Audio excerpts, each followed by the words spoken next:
Hello everyone, welcome to the channel Gyan Space. Today our topic is soil erosion and the conservation.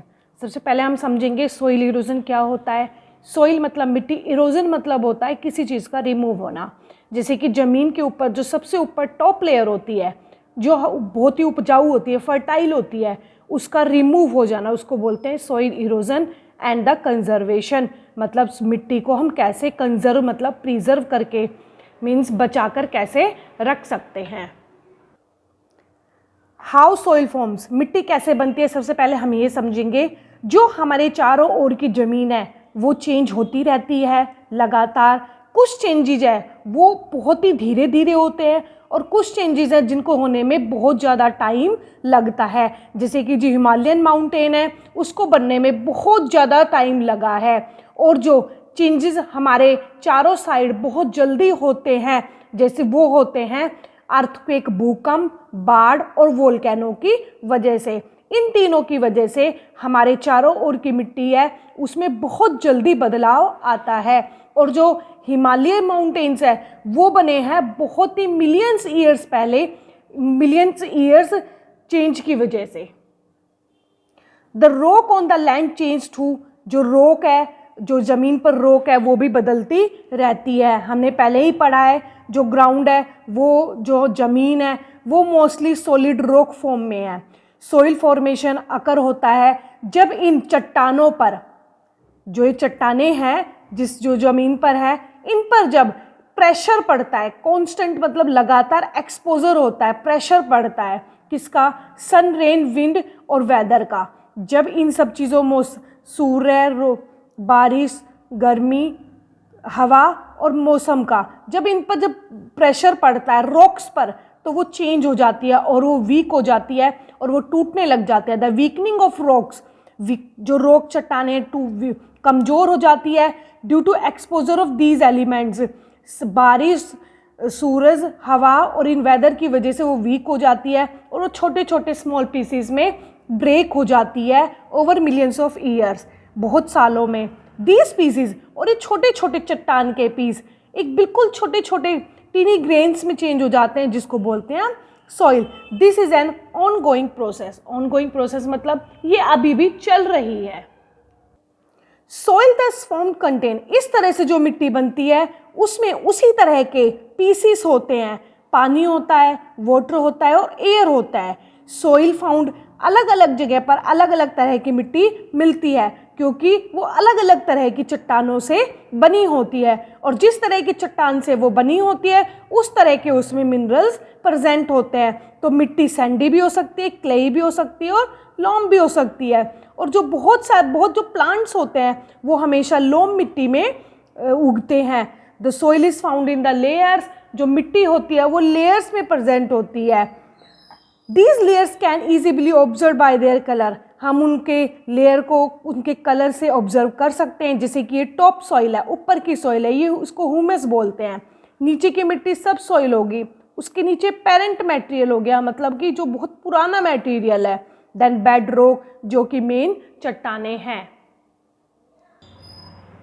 Soil is important for living things. मिट्टी है वो living thing के लिए organism है.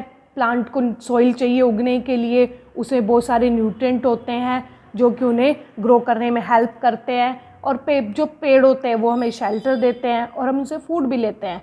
जो aunt और अर्थ forms होते हैं, चींटियाँ और अर्थ फॉर्म्स होती हैं, वो उनका जो मिट्टी होती है वो उनका घर होता है.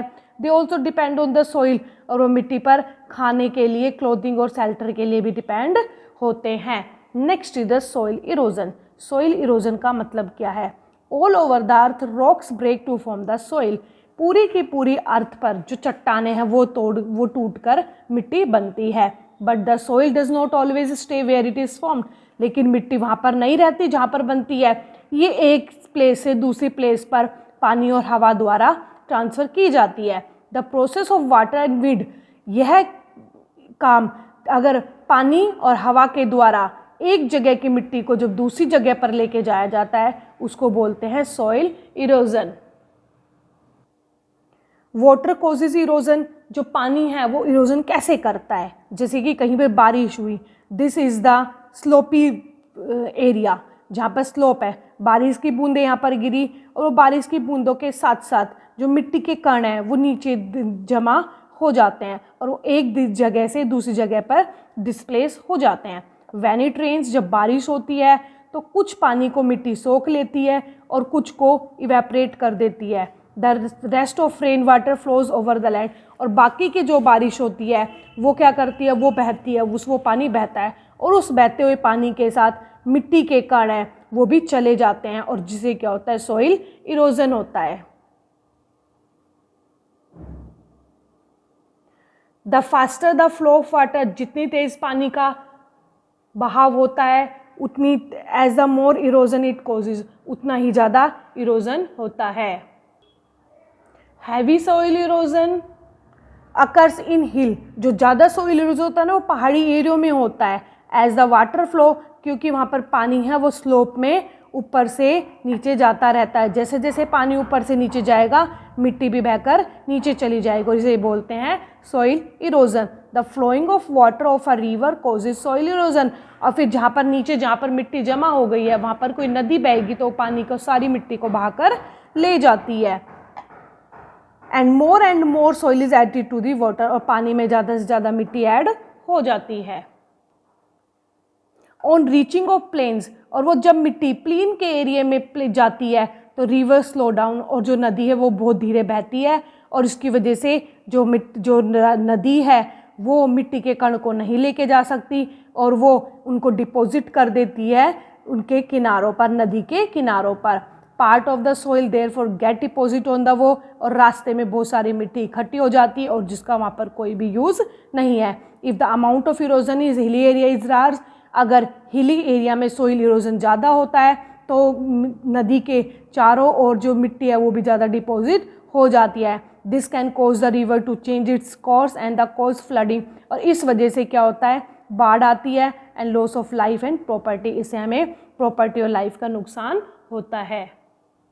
विंड कॉजेज इरोजन, हवा कैसे इरोजन करती है, जैसे जैसे हवा चलती है अगर वो जैसे कि डेजर्ट में पानी नहीं पकड़ पाती मिट्टी तो वो मिट्टी के कण दूर दूर रहते हैं और वो हवा आते ही पूरी मिट्टी उड़ के चली जाती है।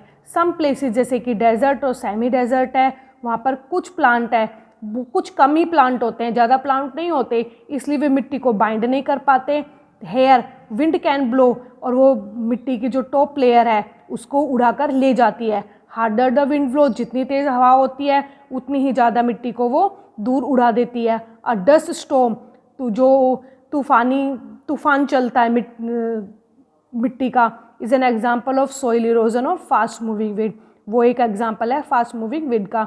Erosion by wind reduce the fertility of soil, और ये क्या करता है, सॉइल इरोजन से वहाँ की फर्टिलिटी है, जो उपजाऊ मिट्टी है वो कम हो जाती है। And help the spread of desert, और ये रेगिस्तान बनने का कारण भी बनती है।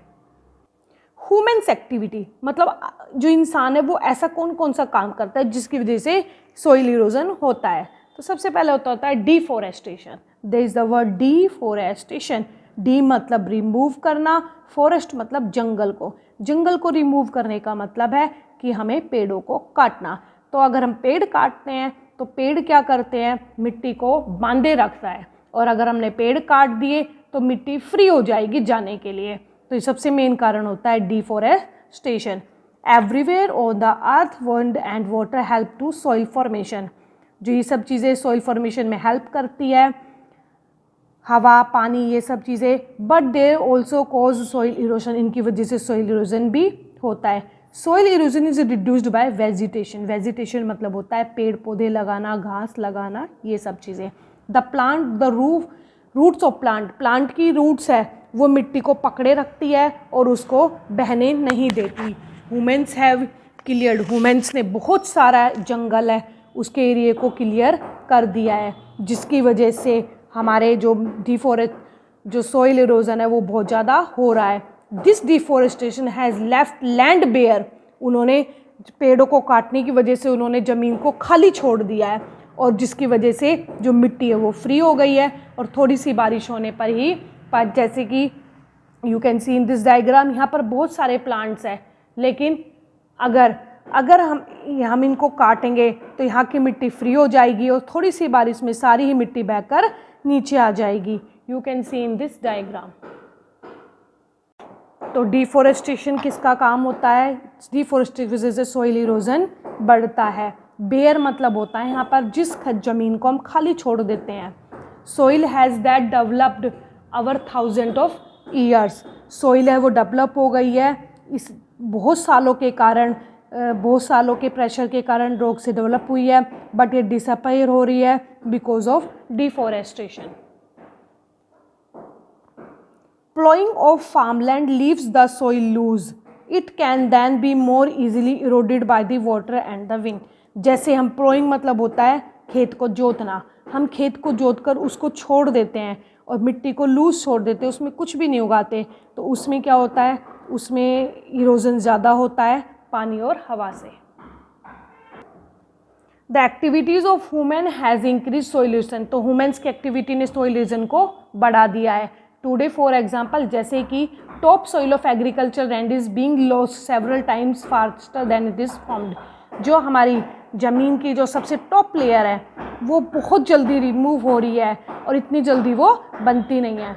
Over grazing by the cattle. Over grazing मतलब होता है, कैटल मतलब जो जानवर है वो जैसे कि भैंस, गाय, बकरी है, वो ओवर ग्रेजिंग कर लेते हैं, मतलब वो ज़्यादा खा लेते हैं और लैंड को बेयर कर देते हैं, लैंड को जो पेड़ पौधे हैं उनको ख़त्म कर देते हैं। इससे भी क्या होता है, सॉइल इरोजन होता है। This also removes plant from the soil. ये भी, इससे भी पेड़ ख़त्म होते हैं। Soil conservation. कंजर्व मतलब होता है किसी चीज़ को बचा कर रखना। हम मिट्टी को कैसे बचा सकते हैं? Soil need to protect since it is depend on it. हमें इसकी ज़रूरत पड़ती रहती है। Nature can take over hundreds of years to replace 1 centimetre layer by the erosion. जो नेचर है उसको 100 साल लगते हैं 1 सेंटीमीटर ऑफ सॉइल रिमूव करने के लिए इरोजन से। It is therefore important to take step to reduce erosion. इसलिए हमें इरोजन को बचाने के स्टेप्स ढूंढने चाहिए। प्रोटेक्टिंग सॉइल फ्रॉम इरोजन, हमें मिट्टी को बचाना फ्रॉम इरोजन से, उसको ही बोलते हैं soil conservation. They are the methods of conserving the soil. यहाँ पर बहुत सारे मेथड है जिससे हम सॉइल को कंजर्व कर सकते हैं। पहला है एफोरेस्टेशन। एफोरेस्टेशन मतलब पेड़ लगाकर। Step farming in hilly area. Hilly area में स्टेप फार्मिंग मतलब जिससे सीढ़ियाँ होती हैं उस तरह से फार्मिंग करके। एंड थर्ड है रिवर एम्बैंकमेंट। एम्बैंकमेंट मतलब होता है जो हम रिवर के आसपास पत्थर की स्टोन्स की ऐसे बिल्ड दीवार सी बना दें ताकि वो फ्लडिंग्स को रोक सके, बाढ़ को। एफोरेस्टेशन। एफोरेस्टेशन मतलब होता है पेड़ों को लगाना, मतलब जंगल को लगाना। जंगल को कैसे लगाएंगे? एक एक पेड़ करके। Trees and plants bind the soil. जो पेड़ और ट्री होते हैं वो मिट्टी को बांधे रखता है उनकी रूट के साथ, इसलिए जो मिट्टी है वो बहकर नहीं चलती। तो सबसे अच्छा तरीका है एफोरेस्टेशन, मतलब पेड़ों को लगाकर। Tree can also slow down the, और जो ट्री होते हैं हवा को भी धीरे कर सकते हैं, इसलिए जब हवा ज़्यादा तेज़ चलेगी तो मिट्टी तक वो नहीं पहुंचेगी और वो सॉइल इरोजन से बचेगी। नेक्स्ट होता है step farming in the hill area. Steps मतलब होते हैं सीढ़ियाँ। जैसे सीढ़ियाँ बनी होती है घर में, उसी तरह से सीढ़ियाँ बनाकर हिली एरिया में वहाँ पर अगर फार्मिंग की जाए तो वो रिड्यूस करते हैं सॉइल इरोजन को। Keeping bare soil covered after harvesting. जो बेयर सॉइल मतलब जो जिस मिट्टी में कुछ भी नहीं उगा रखा। कवर्ड आफ्टर हार्वेस्टिंग, जिसे कि फसल काटने के बाद अगर हम उसको कवर करके रखेंगे, जैसे कि कोई छोटे छोटे प्लांट लगाकर अगर हम रखेंगे तो उससे भी हम बचा सकते हैं। On the flat ground of plain soil erosion occur in the farmland after crop is harvested. Means अगर हम फसल को काट देते हैं उसके बाद अगर हम ज़मीन को खाली छोड़ देते हैं तो भी क्या होता है, उससे सॉइल इरोजन होता है। तो हम उसको खाली ना छोड़कर उस पर छोटे छोटे the soil then lies bare and can be easily eroded by the wind and water. Farmer often cover soil with the dried vegetation to protect it. हम उसके ऊपर जो सूखी हुई घास वगैरह है वो डालकर हम उसको बचा सकते हैं। Often grasses and the creepers are grown to cover the bare soil. उनके ऊपर घास उगाकर या फिर किसी चीज़ की बेल लगाकर भी हम उसको कवर कर सकते हैं। Trees and bushes grown along with the boundaries of farmland. जो खेत है उसके चारों ओर अगर हम झाड़ियाँ उगाकर, पेड़ उगाकर भी हम उसको बचा सकते हैं। Building embankment along river side. River side मतलब नदी के किनारे पर हम एक छोटा सा पत्थर से बिल्ड करें, कुछ भी एक प्रोटेक्टिंग लेयर टाइप सी, जिससे कि फ्लड को रोका जा सके। Strong embankment are made along with the bank of the river to reduce erosion. Firstly constant erosion of soils from the river is prevented. सबसे पहले जो बैंक के किनारे हैं वहाँ से सॉइल इरोजन रुक जाएगा। सेकंड है, अगर बाढ़ आती है तो वो भी हमें नुकसान से बचा सकती है। Now come to the MCQs. Rocks break into the smaller pieces due to force of oiling water, force of wind, weather changes, all of these. Which of these does not cause soil erosion? इनमें से कौन soil erosion नहीं करता? Oiling water, wind, deforestation, pollution है वो soil erosion नहीं करता. Soil erosion of a river banks by the fast moving water can be best controlled by the building embankment. जो मूविंग वाटर है, फास्ट मूविंग वाटर है, उसको हम reduce कर सकते हैं बिल्डिंग एम्बैंकमेंट के द्वारा। वहाँ पर एक बिल्डिंग सी मतलब पत्थरों से कुछ बनाकर। Soil erosion of farms in hilly area due to oiling rain water can best be control by the. जो हिली एरिया उस पर हम कैसे कर सकते हैं? स्टेप फार्मिंग करके। Which of these can cause by this soil erosion? Soil वैसे किस वजह से होता है? Flooding of river, loss of fertiliser soil, spread of desert, all of these. It will be the answer. Which of these cause the soil erosion is not due to human activity? कौन सा human activity नहीं है? Fast flowing river, ये human activity नहीं है। Name these water and wind carrying away. It is called the soil erosion. Clearing of forest by cutting down to a forest, जंगल को साफ करना पेड़ों को काटने से, इसको बोलते हैं deforestation. Protecting soil from the erosion, अगर हम इरोजन से बचाएंगे तो उसको बोलते हैं soil conservation. These are made along the river bank, river के किनारों पर बने होते हैं, इनको बोलते हैं embankment. The most effective method to soil conservation, सबसे अच्छा सॉइल कंजर्वेशन का मेथड है afforestation. Now come to the true and false. Long ago there was only soil on the earth and no rock, कोई रोक नहीं थी। It's false. Soil provides us food, clothing and the shelter. True. Faster the flow of water, the more with the soil erosion cause. It's true. Afforestation reduce soil erosion. Afforestation reduce soil erosion. It's true. In the farmland, most erosion occurred after a crop is harvested. It is a true. If topsoil is eroded from the land, it is become infertile. It's true. Water and air cause both soil formation and the erosion. True. दोनों चीज़ें करती है पानी, soil erosion भी करती है और soil formation भी करती है। Fill in the blanks. Large pieces of rock break to form the soil. The color of soil depend on the minerals present in the rock. The process of water and wind carrying away soil is called the soil erosion. Plowing of farmland leaves the soil loose. Plowing of farmland leaves the soil loose. To reduce soil erosion, farming in hilly areas is done by cutting steps in the slopes. This is the end of chapter. Thank you so much for watching.